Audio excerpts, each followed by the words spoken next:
नमस्कार। मैं smart classes में आपकी स्वागत करती हूँ। कल मैंने आधुनिक भारत का फर्स्ट क्वेश्चन पढ़ा था।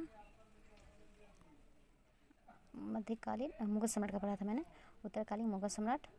और आज मैं पढ़ूँगी, कल मैंने ये पढ़ा था और आज मैं पढ़ूँगी ये भारत के यूरोपीय व्यापारिक कंपनियों का आगमन। तो स्टार्ट करती हूँ मैं। तो मैं आपसे एक रिक्वेस्ट करना चाहती हूँ कि आप जितना भी वीडियो को देख रहे हैं वो सब्सक्राइब करें, लाइक करें और शेयर करें, ठीक है? ओके जी।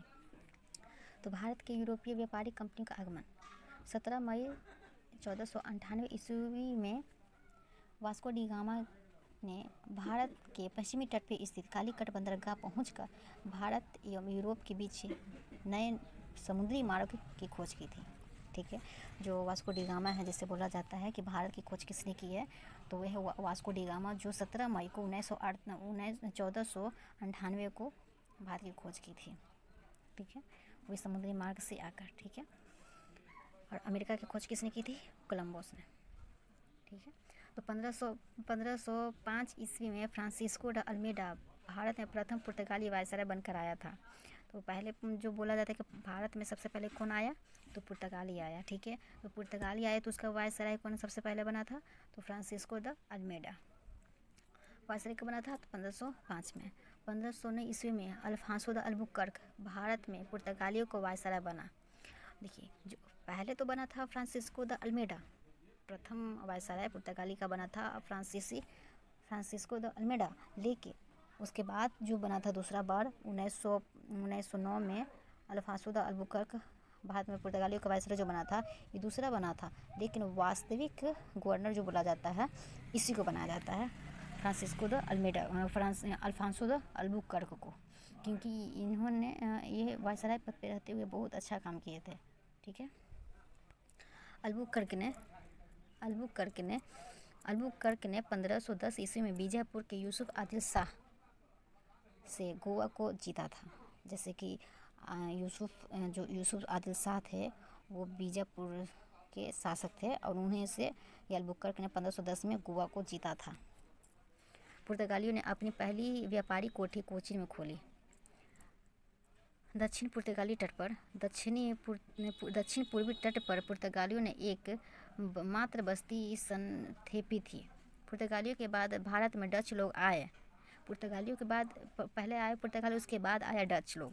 पहला डच यात्री कॉर्नेलियस हॉटमैन 1596 ईस्वी में भारत के पूर्व सुमात्रा पहुंचा। डचों ने भारत में अपनी प्रथम व्यापारी कोठी फैक्ट्री, जिसको बोलते हैं, वो 1605 ईस्वी में मसूलीपट्टनम में स्थापित की। डचों की दूसरी कोठी पुलिकट की स्थापित हुई, जहां उन्होंने अपने स्वर्ण सिक्के पैगोडा को ढाला और पुलिकट को ही समस्त गतिविधियों का केंद्र बनाया। डचों ने भारत में प्रथम बार औद्योगिक वेतनभोगी रखे।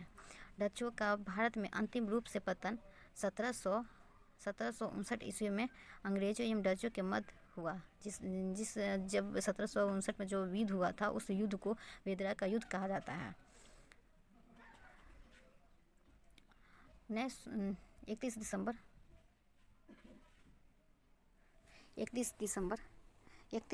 1600 ईस्वी को अंग्रेज की रानी, इंग्लैंड की रानी 31 दिसंबर 1600 ईस्वी को इंग्लैंड की रानी एलिजाबेथ प्रथम ने ईस्ट इंडिया कंपनी को अधिकार पत्र प्रदान किया। ठीक है, प्रारंभ में ईस्ट इंडिया कंपनी में 217 साझेदार थे और पहला गवर्नर टॉमस स्मिथ था। मुगल बादशाह में जाने वाला प्रथम अंग्रेज कैप्टन हॉकिंस था, जो जेम्स प्रथम के राजदूत के रूप में अप्रैल 1609 ईस्वी में जहांगीर के दरबार में आया था। नोट: भारत आने वाला प्रथम अंग्रेजी जहाज रेड ड्रैगन था। 1611 ईस्वी में दक्षिण पूर्व समुद्र तट पर सर्वप्रथम अंग्रेजों ने मसूलीपट्टनम में व्यापारी कोठी की स्थापना की। जहांगीर ने 1613 ईस्वी में एक फरमान जारी कर अंग्रेजों को सूरत में थॉमस एल्डरवर्थ के अधीन व्यापारी कोठी फैक्ट्री खोलने की इजाज़त दी। जहांगीर जो शासक थे उस वक्त, मुगल साम्राज्य था, तो उन्होंने 1613 ईस्वी में एक फरमान जारी किया अंग्रेजों को सूरत में कोठी स्थापित करने के लिए। ठीक है, तो नोट: पूर्वी तट पर अंग्रेजों ने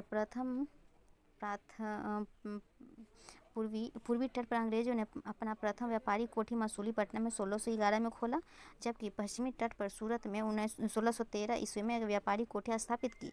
पहली बार सूरत में 1608 ईस्वी में व्यापारी कोठी स्थापित करने का प्रयास किया गया था।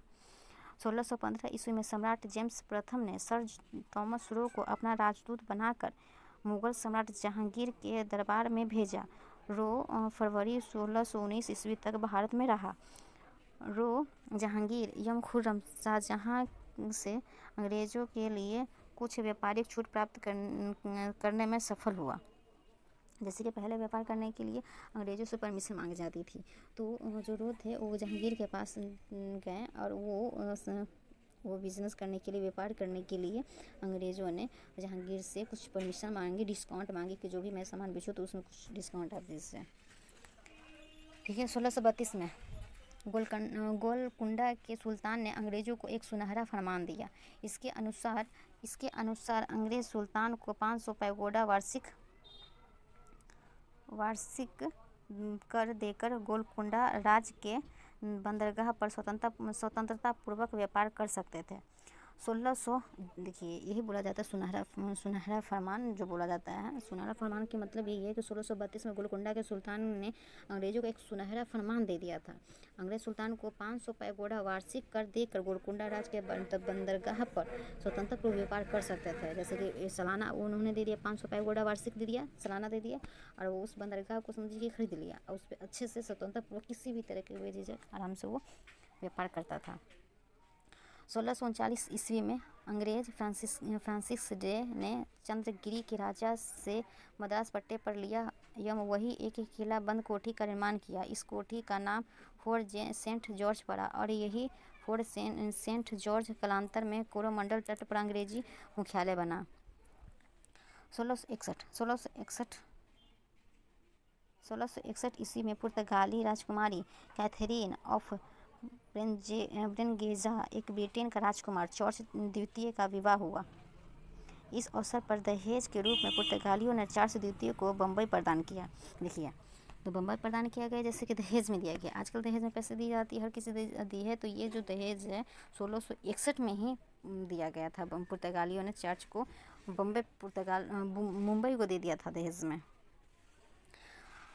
1668 ईस्वी में चार्ल्स द्वितीय ने मुंबई को 10 पाउंड के वार्षिक किराए पे ईस्ट इंडिया को दे दिया। अब पुर्तगाल ने क्या किया कि जो उसको दहेज 1900 में चार्ल्स द्वितीय ने क्या किया, जो दहेज में मिला था मुंबई को, उसने 10 पाउंड के वार्षिक किराए पे अंग्रेज़ों को दे दिया।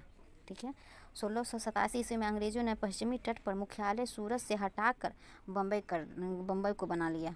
नोट, गेराल्ड ओगियर 1669 से लेकर 1677 तक सूरत एक प्रेसिडेंट एक बम्बई का गवर्नर ने बम्बई शहर को स्थापित किया। बंगाल के शासक शाह शुजा ने सर्वप्रथम 1651 ईस्वी में अंग्रेज़ों को व्यापारिक छूट की अनुमति दी। इस अनुमति को निशान कहते थे।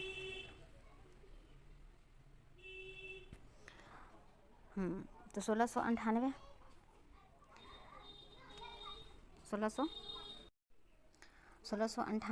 ईस्वी में अंग्रेजी ईस्ट इंडिया कंपनी ने 3 गांव सुतानुती, कालीकट एवं गोविंदपुर की जमींदारी 1200 रुपये भुगतान कर प्राप्त की और यहाँ तक कोर्ट विलियम का निर्माण किया। चार्ल्स आयर फोर्ट विलियम के प्रथम प्रेसिडेंट हुए।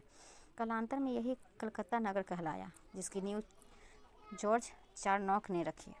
भारत में फ्रांसीसियों की प्रथम कोठी फ्रैंको कैरो के द्वारा सूरत में 1668 ईस्वी में स्थापित की गई। 1674 ईस्वी में फ्रांसीसी गवर्निक ने पांडिचेरी की स्थापना की। तो पांडिचेरी की स्थापना कब हुई थी? 1674 में।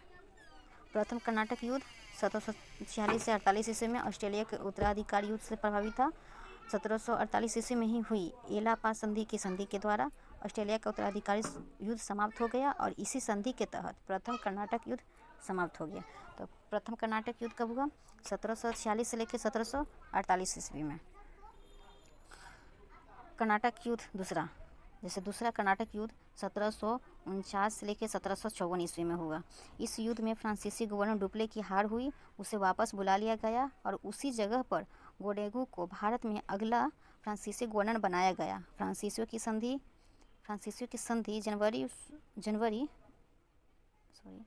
फ्रांसीसियों गवर्नर बनाया गया।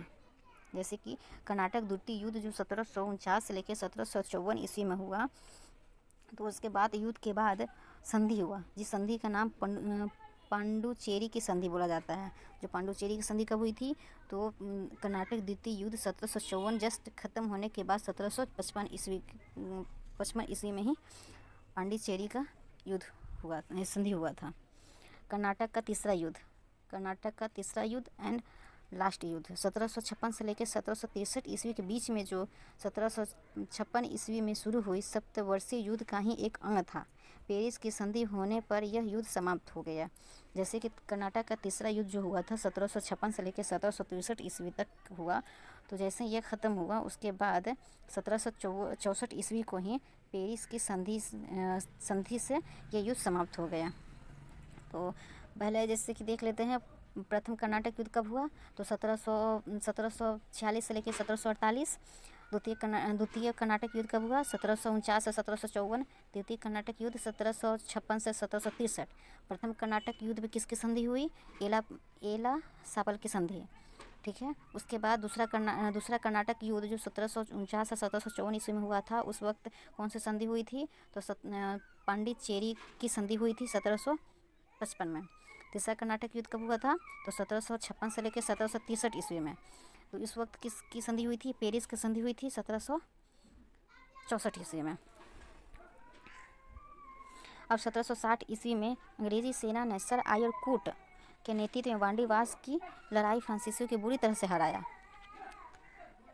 1761 ईस्वी में अंग्रेजी ने पांडिचेरी को फ्रांसीसियों से छीन लिया। जो 1760 ईस्वी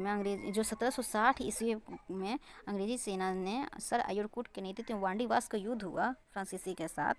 तो जैसे अंग्रेज और फ्रांसीसी के साथ जो युद्ध हुआ था 1760 में वांडीवास का युद्ध, उसमें बुरी तरीके से फ्रांसीसी हार गया था। और हारने के बाद जस्ट उसकी लास्ट ही पीरियड रहा जब यहाँ पे वो भारत छोड़ के गया था। तो उस वक्त एक संधि हुई थी। 1761 ईस्वी में अंग्रेजी ने पांडिचेरी को फ्रांसीसी को छीन लिया था। 1763 ईस्वी में हुई पेरिस संधि के द्वारा अंग्रेजों ने चंद्रनगर को छोड़कर शेष अन्य प्रदेशों को लौटा दिया। जो 1749 ईस्वी तक फ्रांसीसी कब्जे में थे, वे प्रदेश भारत की आज़ादी तक फ्रांसीसियों के कब्जे में ही रहे हैं। तो ये था पुर्तगालियों के बारे में। अब ये जो यूरोपीय व्यापारी कंपनियों का आगमन तो मैंने पढ़ लिया है। अब यूरोपीय व्यापारी कंपनियों एवं आगमन एवं वर्ष के बारे में हम आपको बताते हैं। जैसे कि कंपनी जो आई थी सबसे पहले वो पुर्तगाली ईस्ट इंडिया कंपनी थी। इसकी स्थापना कब हुई थी, यानी कि जो पुर्तगाली लोग जो आए थे, तो कौन आया था, वास्को डी गामा 17 मई 1498 ईस्वी को आया था। तो जब वास्को डी गामा जब आया था 1498 में, तो उसी वक्त पुर्तगाली ने अपना स्थापना कर लिया था। उसके बाद दूसरा जब आया था अंग्रेज ईस्ट इंडिया कंपनी, अंग्रेजी ईस्ट इंडिया कंपनी कब आया, 1600 ईस्वी में, और अपना कंपनी बनाया था 1600 ईस्वी में। डच ईस्ट इंडिया कंपनी कब स्थापना किया, तो 1602 ईस्वी में। कंपनी जो डेनिश ईस्ट इंडिया कंपनी की स्थापना कब हुआ, 1616 ईस्वी में। कंपनी फ्रांसीसी ईस्ट इंडिया कंपनी कब स्थापना किया, 1664 ईस्वी में। स्वीडिश ईस्ट इंडिया कंपनी कब स्थापना किया, 1731 ईस्वी में।